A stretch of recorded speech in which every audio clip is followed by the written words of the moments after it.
in the heart of old London, where fog rolled through cobblestone streets. The Darling family lived in a grand house where the nursery walls were decorated with the vibrant and magical colors of endless childhood imagination.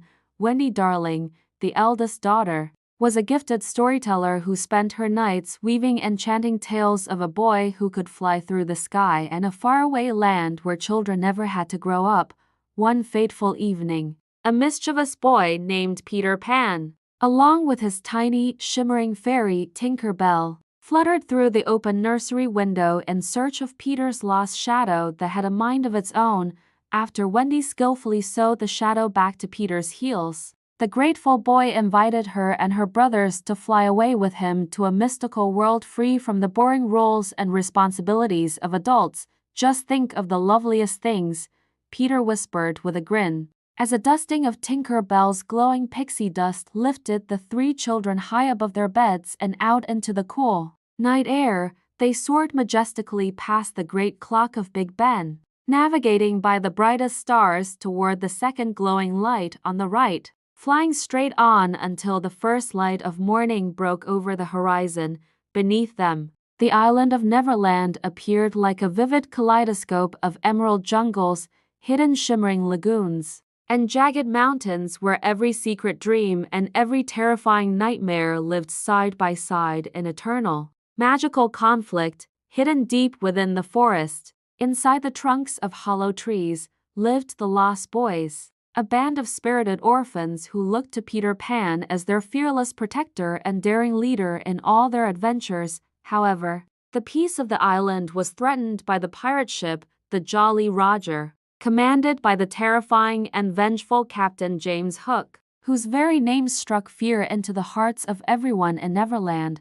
Hook's sharp iron hook glinted menacingly in the sun, a bitter reminder of the day Peter Pan had cut off his right hand during a spectacular duel, tossing the limb to a passing beast as an insult unknown to many. A colossal crocodile had tasted the captain's hand and now followed the ship everywhere, patiently lurking in the dark waters and hoping to eventually finish the rest of the meal he had started.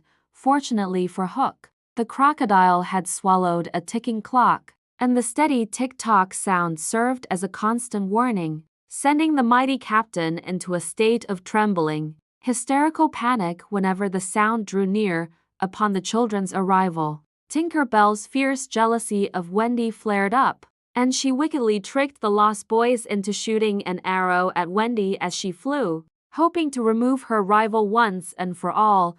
Peter arrived just in time to save Wendy, and she soon took on the role of mother for the group, telling bedtime stories and mending their tattered clothes beneath the roots of the ancient, secret trees. One beautiful morning, Peter took Wendy to the Mermaid's Lagoon, where the water was clear as glass and the beautiful mermaids spent their days brushing their long hair and singing melodies that echoed off the cliffs. There, peace was shattered when they spotted Captain Hook's rowing boat, carrying the captured Princess Tiger Lily toward the dangerous caverns of Skull Rock, where the incoming tide threatened to drown her if she didn't speak. Peter engaged Hook in a daring sword fight on the slippery cliffs, mocking the pirate with his agility before diving into the cold sea to rescue the princess just as the water reached her chin. To celebrate her safe return, the native tribe hosted a grand festival filled with drums and traditional dancing, naming Peter Pan a great warrior and a blood brother of the forest in a magnificent ceremony. However, the cunning Captain Hook was not finished. He kidnapped the fragile Tinker Bell and played upon her jealousy of Wendy to discover the exact location of the boys' secret underground home hidden in the woods. While Peter was out scouting, the pirates launched a brutal surprise attack, capturing Wendy and the Lost Boys, dragging them away in heavy iron chains to the Jolly Roger to face a grim and uncertain fate. Hook left a final, deadly gift for his rival, a vial of powerful poison disguised as Peter's medicine, hoping to end the boy's life while he slept soundly. Unaware that his friends had been stolen, Tinker Bell managed to break free and race back just in time, drinking the deadly poison herself to protect Peter from the captain's plot. her tiny body glowing with a fading light as she collapsed. As her light began to die, Peter wept for his friend and called out to every child in the world, asking them to believe in magic and the existence of fairies to save her from darkness. "I believe in fairies," he cried with all his heart, and the sound of a million children clapping their hands brought Tinker Bell back to brilliant life, her wings shimmering with more power than ever before.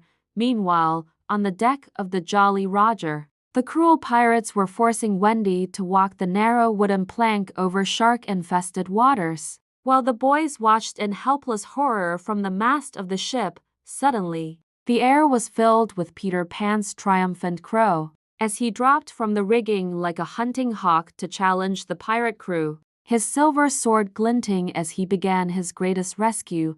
A massive battle erupted on the wooden deck, with the lost boys using their slingshots and energy to drive the terrified pirate crew into the sea. Reclaiming the ship in a whirlwind of exciting action, Peter and Captain Hook finally faced each other in a climactic duel, their blades clashing in a rhythmic dance of steel across the ship's helm. As the captain realized he was finally outmatched by Peter, with a swift move, Peter disarmed the captain, and the panicked Hook tumbled over the wooden railing into the waiting, wide-open jaws of the ticking crocodile that had waited years for this very specific moment.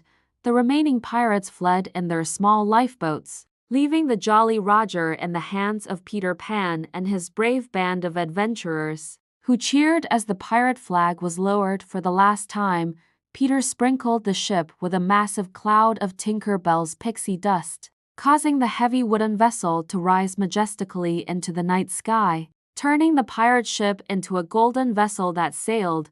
The ship sailed past the glowing moon and over the lights of London, carrying Wendy and her brothers back to the safety of their nursery window, where the familiar sights of home waited for them. Wendy looked at Peter and realized with a heavy heart that she was finally ready to grow up and embrace the real world, even if it meant leaving the magic of Neverland behind her forever. Peter Pan watched silently from the windowsill as the darling parents rushed into the room to embrace their children, his heart feeling a strange sadness as he realized the gap between their worlds was widening.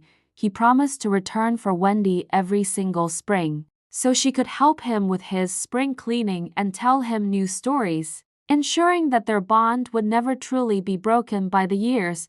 Wendy eventually grew into a wise woman and had children of her own, but she never once forgot the boy with the feathered cap who had taught her how to fly and showed her magic. She passed down his legendary stories to her daughter Jane, ensuring that the spirit of Peter Pan and the magic of Tinker Bell would live on through every new generation of dreamers who looked up. Peter Pan remained in Neverland, forever young, forever bold, and forever free, leading new adventures for every child who felt lost in the world and needed a little bit of magic to find their way. The legend of Peter Pan reminds us that while we must eventually grow up and take on adult burdens, we should never lose the spark of wonder that lives in the quiet corners of our hearts. Whenever the night wind blows from the second star to the right, if you listen closely, you can still hear the distant, joyous laughter of Peter Pan, the boy who lived forever in our dreams.